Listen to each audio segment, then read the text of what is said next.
olemekezeka asilamu mwa Allah subhanahu wa ta'ala ndikufuna niko kulimbikisani makamaka kwa asilamu amene tidangojoyina kumene chisilamu, yani tangu chijoyinapo mpano pamwepo nawo titamva malamulo Allah subhanahu wa ta'ala.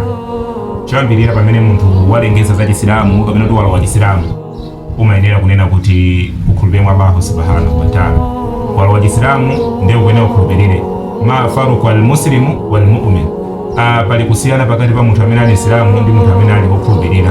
Munthu utakhala Islamu basi komanso ngakhala wokhulupirira. Kwa munthu utakhala wokhulupirira komanso ndikukhala Islamu. Ndiye pamene tili Asilamu tiyeni tikhala okhulupirira mwa Allah subhanahu wa ta'ala komanso ndikusakasaka maphunziro. Ngati ino mwangolowa chisilamu musazitenge kunena kuti basi mwafika, zikufunika kuti muphunzire.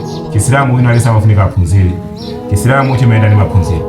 Ndiye tiyeni tisakesake maphunziro kwina kulikonse kumene tili, kandi kumadirasa kupita ku boarding, zimene ndizofunikira munthu amene ali Islamu.